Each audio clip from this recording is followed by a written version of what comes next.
안녕하세요. 공포학과 M교수입니다. 자, 이제부터는 학생 여러분들의 실제 경험담을 들려드리는 공포학과 동아리 콘텐츠를 운영합니다. 그 첫 번째 이야기로 실제 중고차 관련 직업을 갖고 계신 불지리님의 사연을 들려드리겠습니다. 자, 이제부터는 불지리님의 시각에서 말씀드립니다. 안녕하세요. 저는 현재 중고차 관련 직종에 종사하고 있습니다. 중고차를 사고 파는 직종이 아니라 폐차 예정인 혹은 침수된 차를 사서 고치고 이를 다시 매물로 파는 일을 합니다. 흔히들 대포차라고 생각하실 수 있지만 절대 그런 건 아니고요. 상품성이 떨어진 차를 다시 고쳐 수요자에게 판매하는 일을 하고 있습니다. 애초에 차수리를 배웠던 적이 없어서 처음부터 끝까지 사장님에게 배우고 지금도 일을 배우고 있죠. 차 브랜드를 따지지 않기 때문에 그간 별의별 차들을 수리해왔습니다. 그러다 보니 유독 기억에 남는 차들이 있는데요. 그중 가장 섬뜩한 자동차를 만났던 적이 있습니다. 그것도 3번이나 말이죠. 이 업계에서 가장 중요한 시기는 다름 아닌 홍수입니다. 부산에서 홍수가 나면 사장님과 직원들은 전부 내려가서 침수차들을 사들입니다. 싼 값에 사서 수리하면 그만큼 이윤이 많이 남기 때문이죠. 그 차도 그해 물난리가 나서 침수된 수입 차량이었습니다. 다만 이상한 것은 그 차가 특별한 이유 없이 오랜 기간 동안 방치되어 있던 차였죠. 소위 카푸어라고 하시는 분들이 자동차 대금을 갚지 못하고 고장이 나면 차를 방치합니다. 근데 이 차는 그런 이유도 아니었고 그냥 방치된 차량이었죠. 근데 사실 그건 그렇게 중요한 건 아닙니다. 저희 입장에선 외제차를 새 것처럼 만들어 팔면 이득이기 때문이죠. 그래서 그 차량을 사서 작업을 했고 어느 젊은 남성분이 인수하셨습니다. 그렇게 시간이 흘러 여느 때처럼 사장님과 함께 차량을 공수하기 위해 지방에 출장을 갔습니다. 대전 쪽으로 돌고 있었는데 유독 눈에 띄는 차가 있었죠. 다름 아닌 몇 달 전 제가 수리했던 차량이었고 거의 반파되어 있었습니다. 처음에는 굉장히 신기했습니다. 제가 땀 흘리고 고쳤던 차량이 다시 제 앞에 나타났으니까요. 그런데 문제는 제가 이 차량을 확인하러 간 다음부터였죠. 잘 열리지도 않는 차문을 열었는데 바닥이 온통 핏자국으로 선명했습니다. 사장님께 여쭤보니 빗길에 사고가 났고 운전자는 그 자리에서 즉사했다고 하더라고요. 사고가 어찌나 심각하게 났는지 시체를 알아볼 수 없을 정도였다고 했습니다. 그 이야기를 들으니 마음이 무거워질 수밖에 없었죠. 수리를 마치고 분명 시운전과 함께 길들이기까지 끝냈는데 심지어 사고 원인이 운전자의 미숙이었지만 제가 만졌던 차량이기 때문에 꺼림칙해지더군요. 이 차만큼은 죽어도 싫다고 그토록 말씀드렸지만 결국 사장님의 성화에 다시 착오로 가져왔습니다. 그리고 악몽 같은 날들이 시작됐습니다. 지방 출장을 갔다 와 노곤한 몸으로 잠을 청했는데 꿈에 처음 보는 이상한 여자가 나타나서는 저를 보고 미친 것처럼 웃더라고요. 평소 꿈도 잘 안 꾸고 가위라는 것은 눌려본 적도 없었지만 그날 이후 계속해서 같은 여자가 꿈에 나와서 손가락질을 하거나 큰 소리로 웃었습니다. 어떨 때는 자다가 가위에 눌리기도 했는데 방 구석탱이에 서서 멍하니 저를 보고 있거나 마치 술래잡기라도 하듯 책상 밑에 숨어서 키득키득 웃기도 했습니다. 지금이야 아무렇지 않게 말할 수 있지만 그 당시에는 정말 무서웠죠. 특히 가위에서 깨어날 수 없어서 30분이 넘게 그 여자의 웃는 모습을 보고 있거나 눈을 감고 싶어도 감기지가 않아서 누운 채로 땀만 흘리기도 했습니다. 이쯤 되니 가장 먼저 떠오르는 것이 그 차였죠.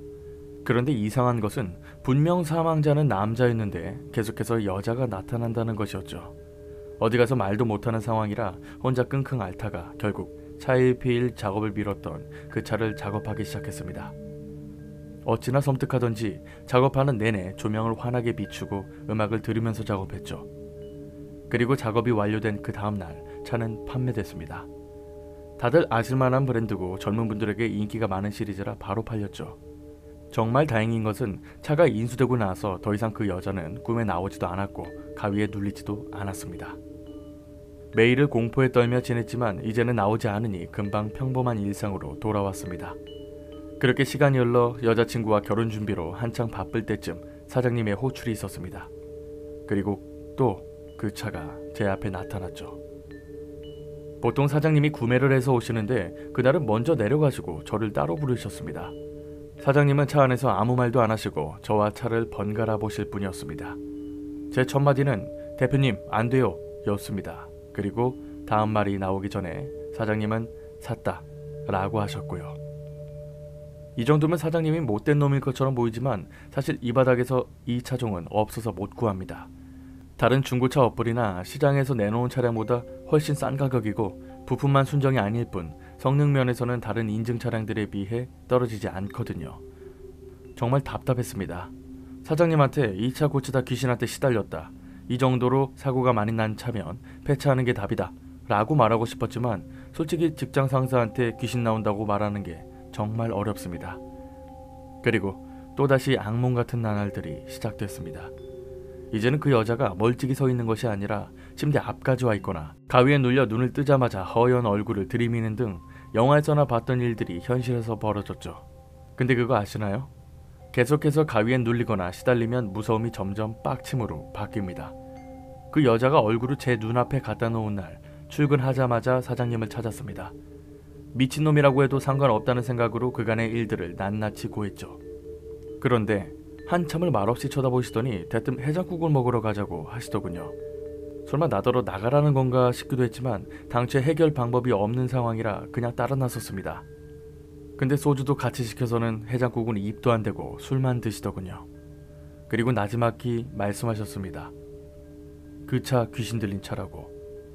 이 짓을 평생 해오면서 느낀 건 가장 위험한 차가 절대 고장난 차가 아니라 귀신 쓰인 차라고 하시더군요. 유독 차 사고가 많이 나는 중고차나 사망사고가 있었던 차는 피해야 한다고 말씀하시고는 다만 회사 사정도 있기 때문에 이번 한 번만 눈 감아달라고, 작업은 본인이 하시겠다고 하셨죠. 본인도 도의적으로는 폐차시키는 것이 맞지만 주인 따라 상황이 바뀔 수 있지 않냐고 하시더군요. 제가 무슨 말을 하겠습니까? 그냥 알겠다고 최대한 빠르게 처리해달라고만 말씀드렸습니다. 충격적인 것은 지난번 사고도 사망사고였고 어디를 박은 게 아니라 운전자가 달리는 차에서 창문 밖으로 뛰어내렸다고 합니다.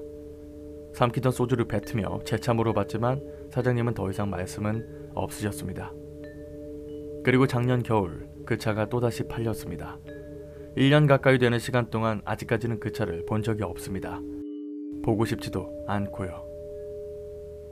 자, 여기까지 불지리님이 보내주신 사연이었습니다. 사실 마음 같아서는 왜 그 차를 다시 파냐고 하고 싶지만 본인은 어찌할 도리가 없었겠죠. 옷이나 가구처럼 살아생전 본인의 애착이 담긴 물건에 붙는 경우가 진짜 많죠.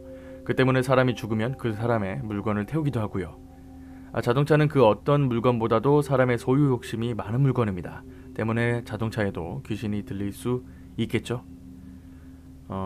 근데 그럼 이 차 아직도 돌아다닌다는 거겠죠? 작년 겨울에 팔렸으니까. B사 차량이고요. O입니다. 혹시나 싶어서 남겨놓습니다. 자, 여러분들 좋아요와 입학 부탁드립니다. 여러분의 사연은 아래 메일로 보내주시면 선정해서 영상으로 만들겠습니다. 갑니다.